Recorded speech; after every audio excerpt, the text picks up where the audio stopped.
Professor Fig, the Keepers have shown me where the next trial is. Has something changed? Lodgok and I have learned that the goblins are searching for another repository, like the one we saw at Rookwood Castle. And I discovered that they're building massive drills to help in their search. Professor Fitzgerald seemed very concerned. I see. Ranrock clearly knows even more than we suspected. And sir, there's something else. Lodgok knew Miriam. He knew Miriam? They encountered each other at Rookwood Castle. She was doing research. That's where she found the container with the port key. He liked her so much that he let her leave with it, despite orders from Ranrock.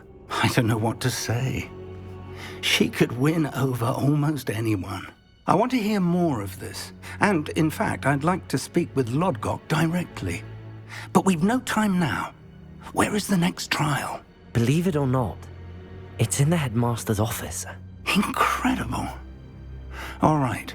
You'll need the password to get past the stone gargoyle. The headmaster's house elf will know it. I've actually met Scrope, but I'm not sure he'll tell me. He's rather devoted to the Black family. He is. So you'll need a disguise. I have just the thing. A polyjuice potion. You'll look and sound like Professor Black.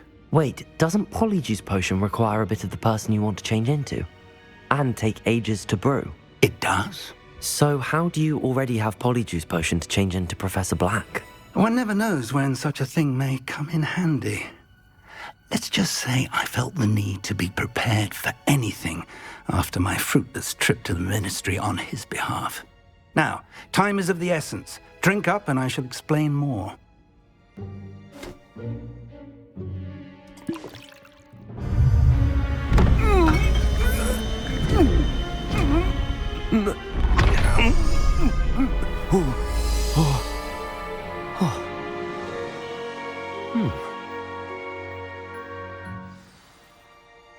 How do you feel?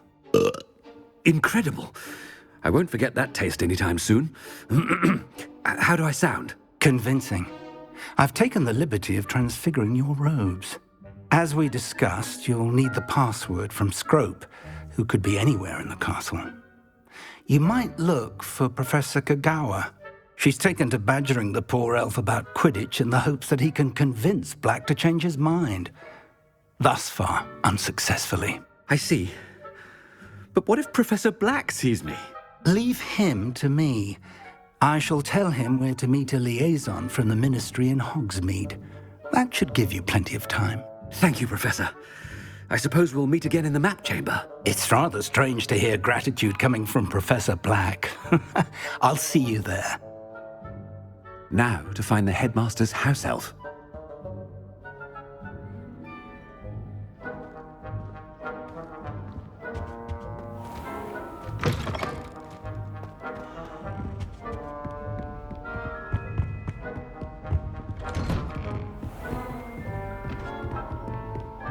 Professor, a moment of your time. Professor, I was hoping to catch you. Places to be, Professor Sharp, places to be. Of course, sir. Only, you'd asked me about a particular potion, and I did? I did, yes. Well, spit it out, Sharp. I don't have all day. Probably best not to discuss it here, sir. I assure you, Sharp, you may speak freely. Very well. I've brewed the cure for boils you wanted. I can drop it by your office when it's convenient. Of course, yes. No need for all the cloak and dagger. Simply have a student deliver it. A student. Very well, sir, if you insist. I do. And thank you, Sharp. I just hope you've brewed enough for all my boils. Now, to determine which student gets this rather... Chewing with your mouth open? Where are your manners? If you must speak with me, consult my secretaries or what have you. What could the headmaster want?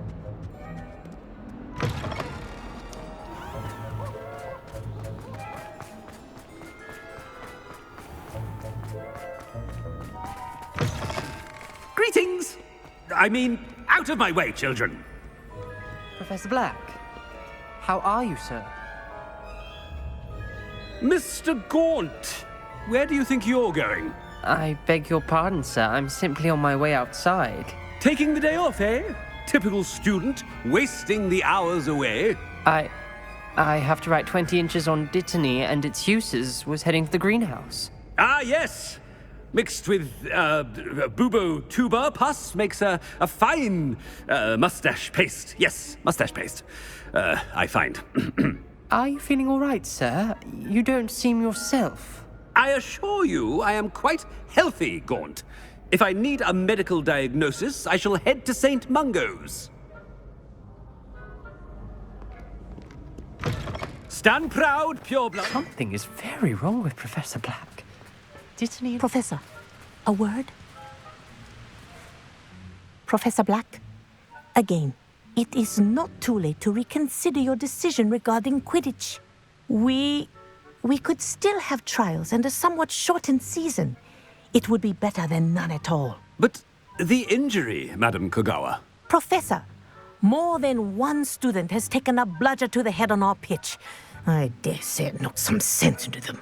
And they are fine now. The fact that it happened to be a pureblood, well, that's no reason to... What nonsense! That you would trivialize the health of a student over a silly game. A silly game? You are quite impossible sometimes. Sir, I've a good mind to write to the Department of Magical Games and Sports at the Ministry about you. Good idea. I can even provide the parchment should you need it. Now, where is my elf? Parchment? Very well, I will, and with pleasure. And I spotted Scrope in the Great Hall. Seems to be avoiding me. I wonder why. Good day, Madam Kogawa. What did we do to deserve him as a headmaster? When I witness what passes for magic in these halls, I simply mourn for the future of the wizarding world.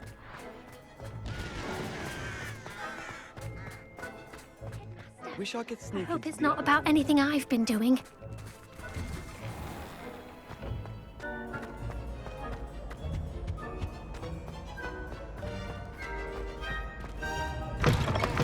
I haven't time for any of you at the moment. None. None at all. Move aside. Professor, a word, please. Hello, Professor Black. Ah, Professor Weasley. How delightful to see you. Sir? Since I have you here, I wonder if I might, speak with you about Professor Fig. Oh, very well. I've decided to give him a bit more, leeway with his time. Leeway, Professor? Are you sure that's wise?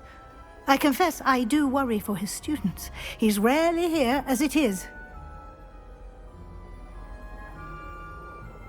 Ah, well, yes. He's handling some official ministry business for me. I see. But, sir, if I may, I am wary of how much time the new fifth year seems to be spending away from the castle, supposedly on Professor Fig's behalf. I've heard unsettling rumors of their escapades. Everything from sneaking into the Forbidden Forest to confronting Ranrock's loyalists and Rookwood's lot. What? Goodness. You cannot believe everything you hear, Professor. No, you cannot. I mean, I shall keep an eye on Fig. You simply keep doing the wonderful job that you're doing. Simply wonderful. Thank you. But I'm happy to look into... Good. That'll be all, Weasley. I mean, Professor Weasley. Good day.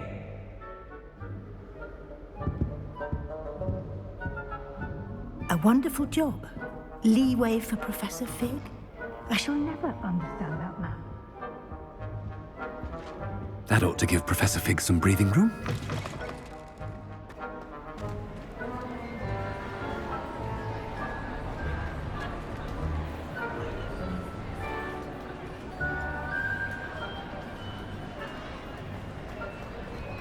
Wait until Master sees what a wonderful job Scrope is doing. Ahem!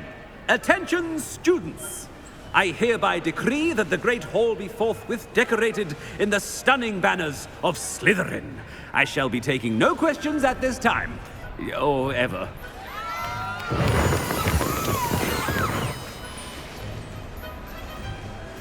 Scrope! Greetings, Master. Remind me of the password to my office. Oh, but Master made Scrope swear never to tell anyone, even Master himself. And now I'm telling you that you can tell me. Yes, sir. Of course, sir.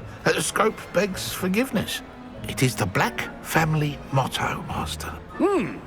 Right. Of course. Master does remember it. It's pure bloods forever, isn't it? Close, Master. Scrope thinks Master is indeed testing Scrope.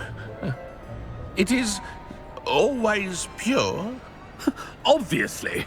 And, of course, as Master knows, in French. Yes, of course. I order you to pronounce it for me. Oh, Master knows that Scrope's French is most pitiful. Oh, very well. Toujours pure. There is another matter, Scrope. I confiscated this filthy diary from a student.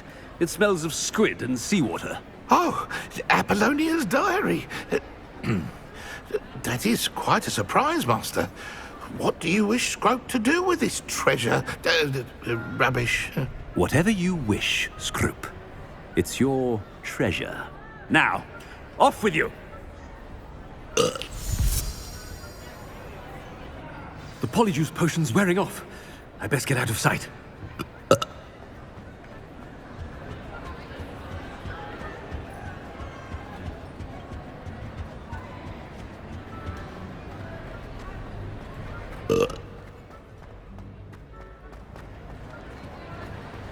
Made it just in time.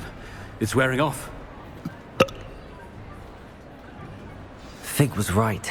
I can't believe it worked. Now to speak the password to the gargoyle.